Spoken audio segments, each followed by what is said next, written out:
Okay, here are the instructions for creating a graph in Excel using the data I'm giving you. You're going to have 5 columns of data. The observation date, this is in weeks beginning July 9th, 1954, and this continues all the way to April 9th, 2021. Federal funds rate, same thing. Now again, federal funds rate is what member banks charge each other for overnight loans, and then the 3-month T-bill rate, which is the U.S. government's bonds, a 3-month bond. It matures 3 years from the date it was issued. Now, I've already calculated the spread. You're going to have to do this. It's simply taking the federal funds rate minus the 3-month T-bill rate. So in here, you're going to say equals B12 minus C12, and that'll give you the answer. Then put your cursor to the lower right hand corner till it turns into a black cross, and then double click it and it'll autofill the remaining cells. And then in this column is a recession indicator. It's simply a dummy variable that is a 1 if we're in a recession or 0 if not. So we have not been in a recession, or we weren't in these years or these weeks. But when we get to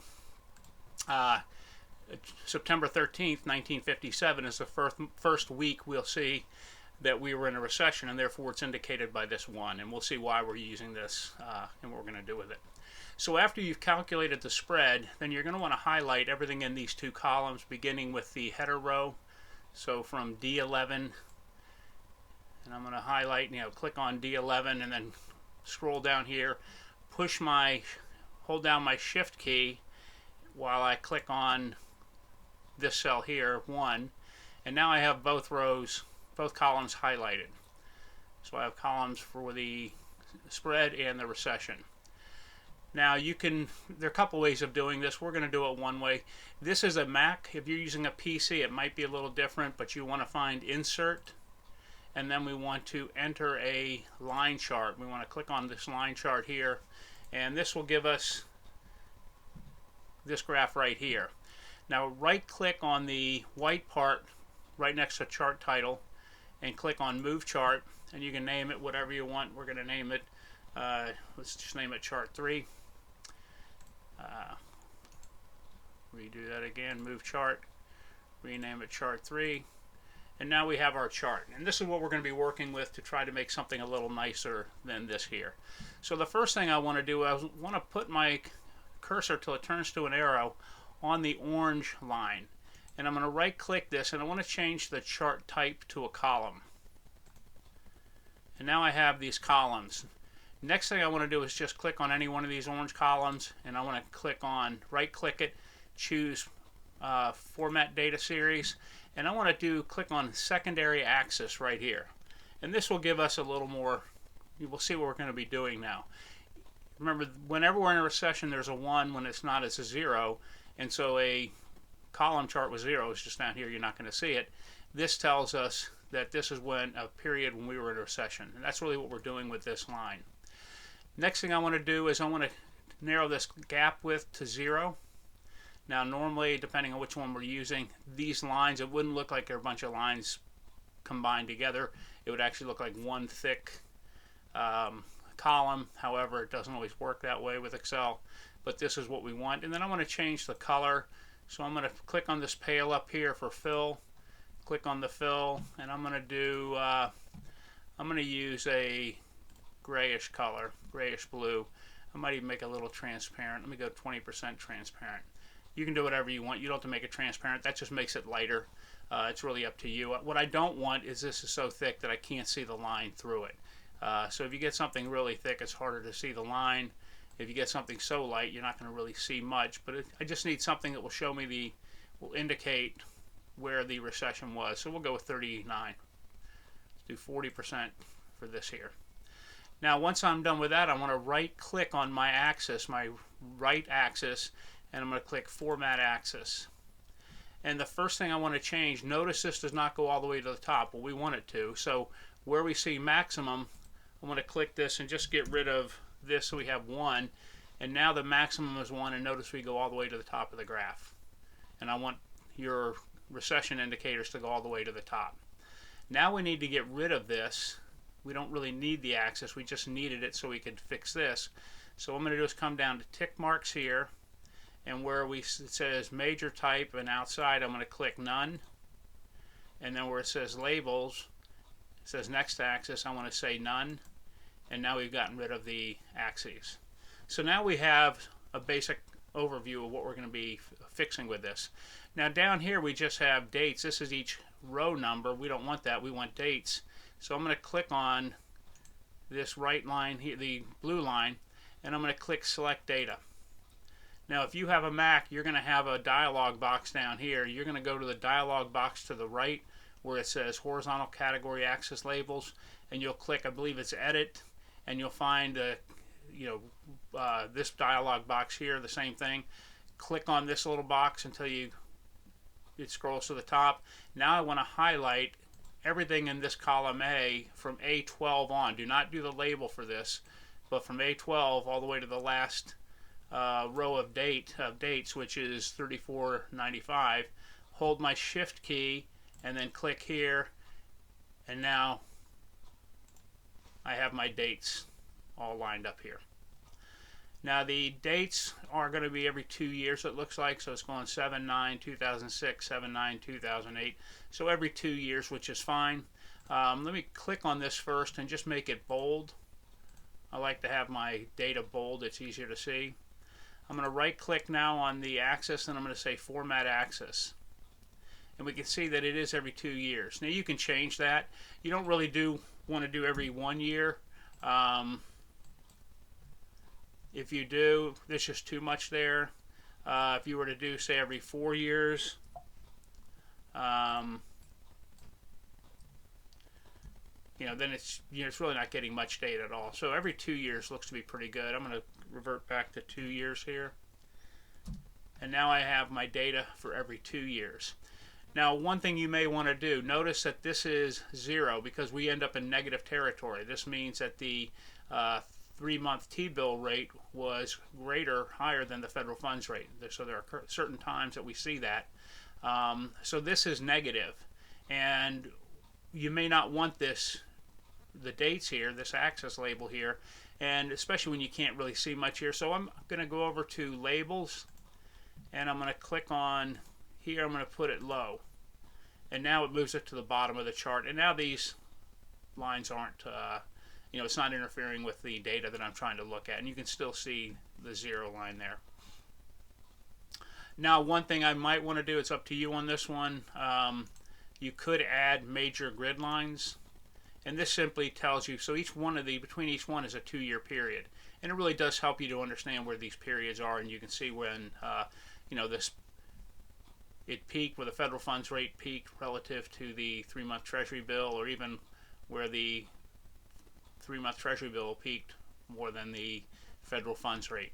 This, however, becomes a little bit too much. I mean, it's taking away from the actual line. So what you can do is double click it, and then I'm going to look at my dash type. I clicked on the pail here, and I'm going to look at my dash type, and I'm going to change this to dots. And so it makes it a little bit lighter, and even I can make it a little more transparent so it's even less obvious. And now it's just a little bit lighter, but you can still see now. It gives you some perspective on the data you're going to be looking at. The next thing I want to do is I want to go to my y-axis, and I don't need the 2 zeros. It's going to be the same. We want to put a title to it. So a couple things we want to do. Number one, I'm going to go ahead and make this bold. And then I want to right click on this axis, and I'm going to say format axis, and a couple things I want to look at. Number one, right here it says -3. This goes down to -3 even though the lowest point is less than even -2. So I want to make this just -2. I'm going to change this to -2, and now that brings the chart down. It gives me a little more room here. Second thing I want to do is I'm going to come down to number, and I'm going to get rid of the decimal places. I'm just going to say 0, and now we have no decimal places. And this is really all I need to do with this axis here, except for people don't know what this is. They'll know what this is. This is a date. That's pretty simple. You don't have to identify the axis with the date. But this we need to know what it is because it's not percentage. Okay, we're not talking 3%. We're talking the difference between the two. So these are percentage points. So what I want to do now is I want to go to chart design, and I want to click on the add chart element, axis titles, and I want to go primary vertical. And so I'm going to highlight this here, and I'm going to say percentage point difference. And I'm going to highlight this all, and I'm going to make it bold.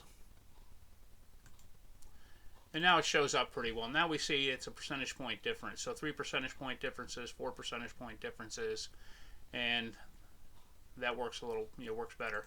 And next thing we want to just add a chart title. Now, keep in mind when you highlight this, this chart title is really not black, even though it looks it. It's just a dark gray. And I like it black, so I'm going to come to my font here. Usually this font is colored in red. It really depends on what you're using. But I want to click on black because I really want it to be a darker title. And now I want to type in my title. I want to make it bold. And I want to type in my title. And I'm going to say federal funds rate minus 3-month T-bill rate.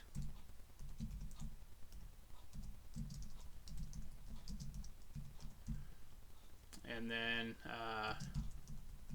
spread, and this goes from 1954, so we'll go 1954 to 2021. And now I have my title, and this is fine. This works well for me. So we have a title. Although actually I want to do one thing. Let me make it a little bigger. I like to have my title a little bigger, so instead of 14 I'm going to move it to 16 points. You don't have to. It's really up to you. Next thing I do, I want to change my legend. It's up to you again where you want to put it. I like to go to the top. I just think it looks better here. We can see more of what we're doing. We look down, we see the recession is gray, and we see that the spread is blue. Alright, the last thing we're going to do with this before we do some little chart design is this is really too thick of a line given all the variations here. When the movements up and down simply makes it look like a blue blotch. So I'm going to right click on this blue line, and I'm going to say Format Data Series. And the first thing I want to do is I want to change this point of the width from 2.25. Let's go down to 1.5 and see how that looks. I mean, that's a little better. You could even do 1.25, and now it just gives it a little more definition. It's not bunched together as badly, and you still can see it. I want to change the color. I think I'm going to go to red. Red does pop out, but you have to be careful. Sometimes it's a little too much. Don't use red on a dark background. It does not look good. You might want to even use black in this sense. I could use black. I might revert back to black in just a second, depending on what I'm doing. But now what we can see, this is what a lot of people do when they turn something like this in, or for a report for work or school, whatever it is. And this is really the bare minimum. It really is just does not much to excite anybody who's working with the data or who's looking at it. And you might want to do something like dress it up a little bit more, and that's what we're going to do now. So one thing I want to notice that there's no border around here, so the whole chart kind of spreads into the border areas. And I want to do two things. First off, I want to right click. I put my mouse in between these two grid lines, so when it's a hand, and then I'm on the plot area. So I'm going to right click this, and I'm going to say Format Plot Area. And so the first thing I want to do is the line, and I'm going to do solid line, and right now it's 0.75. I'm going to do 1 point, and notice that it's red. I don't want red, so I'm going to change this to black. You might even do a darker gray. It really depends. I mean, you could see what it looks like just by simply making it more transparent if you want, but this gives you an idea of the border, and this helps tie it together. Now we know we're looking at, this is the picture here, not this whole thing is the picture.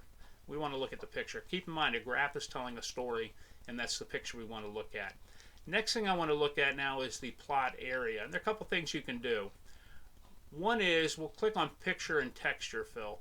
Do not use a picture for this. I will not grade anybody who turns one with a picture in the background.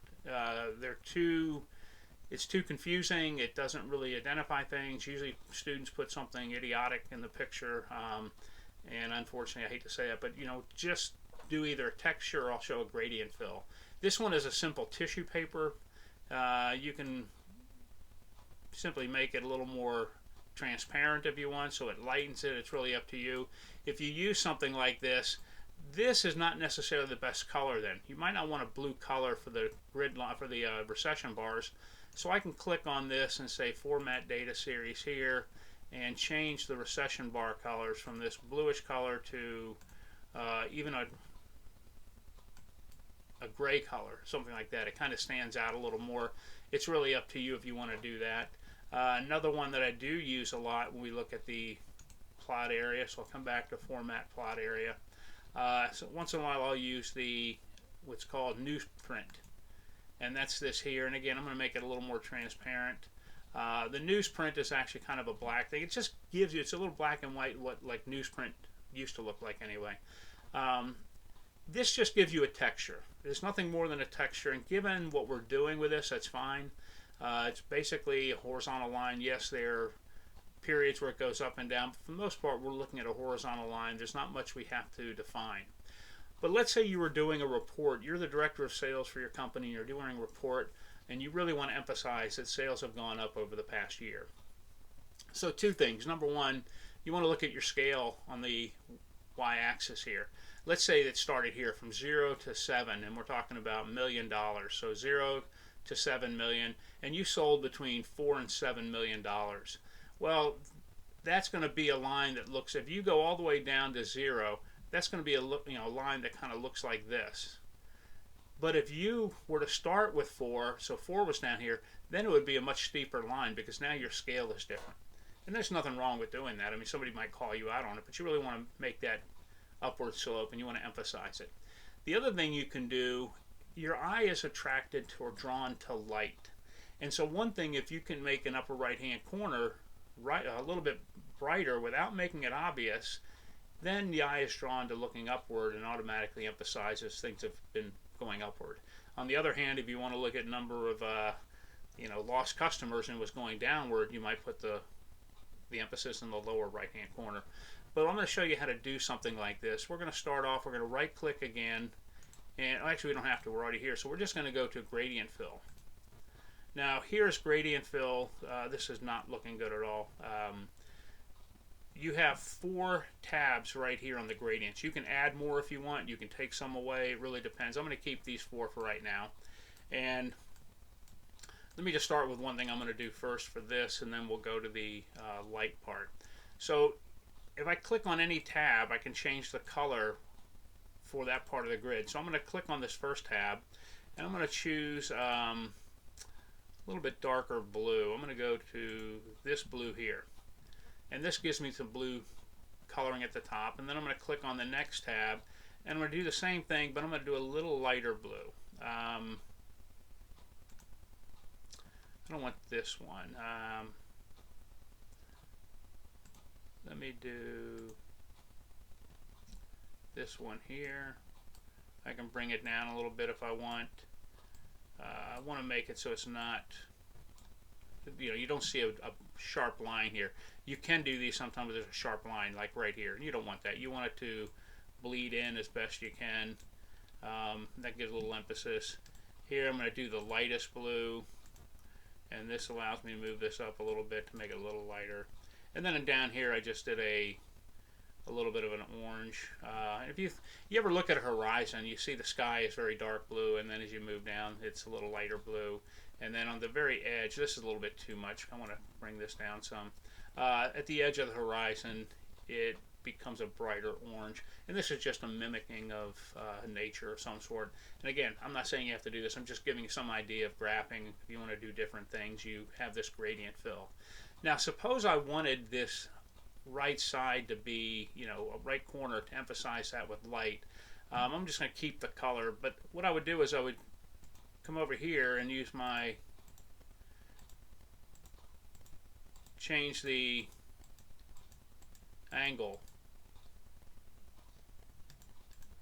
and now I got to go all the way around. It's going to make me so what I have to do then is change this would be an emphasis of the lower right hand corner. What I have to do is change this to be brighter, and then I'd move over. But this gives you an idea. Now this is very obvious. I don't necessarily want to do this, but if I want to look for declining loss of customers or something like that, this makes it this corner a little bit brighter. This is a lot brighter. This is way too obvious. You really want to do it more subtle than this, but this gives you an idea of how you could do that if you wanted to make that change. So again, it's really up to you on how you want to do this. You can play around with it.